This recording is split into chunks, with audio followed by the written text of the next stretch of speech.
Good morning. Today we're going to be continuing our conversation about likability. And with that, the lovely lady will be opening up with a continuation of the discussion.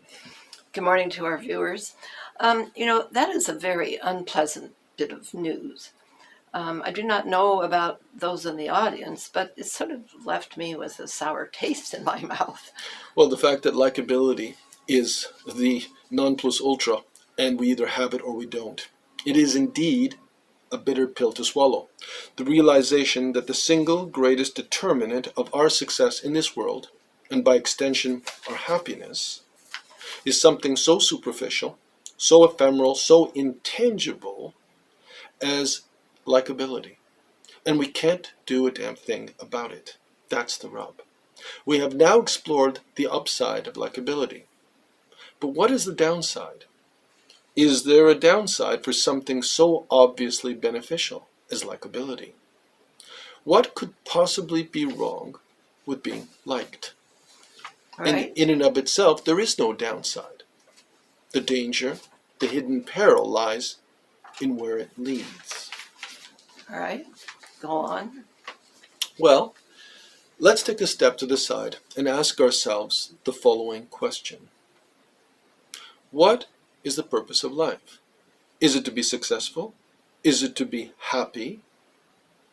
If so, then the case is open and shut. And there is very little for us to talk about. Either you're likable or not.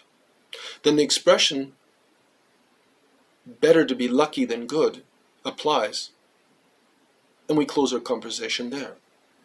The likable being the clear winners, and the game of life, and the rest of us, clear winners in the game of life, and the rest of us are basically just wasting our effort, and we might as well throw in the towel from the start. Instead of knocking our heads against the wall for the rest of our lives, for nothing. With no chance of winning the brass ring in the end. However, if life is not just about winning, but instead a process of spiritual purification, a part of a long chain of successive stages whose ultimate conclusion lies far beyond our own perception or imagination, then the situation is very different. The key element that promotes growth is not success, but failure. Without adversity, there is no striving, no improvement, no story to our lives. As seen from this perspective, the likable is actually at a severe disadvantage.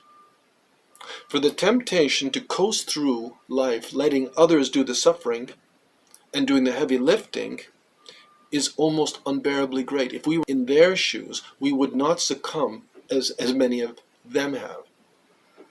All right, I agree. So what would you say really is the purpose of life? Well, I see life in these terms as a process of purification. To that end, each is placed in a particular dilemma, lacking certain advantages while possessing others. And part of the rub in the human condition is that we are all immediately aware of the ways in which we have been shortchanged by life, and have to work much, much harder to wake up to the gifts we have been given. And that is why something as simplistic and elemental as gratitude is at once so powerful and so elusive. I mean, genuine gratitude.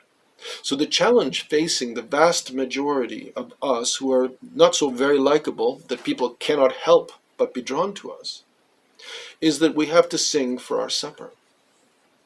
We need to discover some edge, some way in which we can express our unique gifts in a way that can be accepted by others.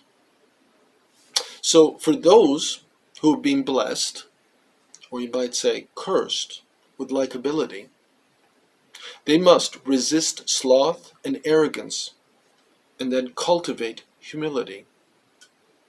A huge challenge for the best of us. Otherwise, who knows what awaits them on the other side.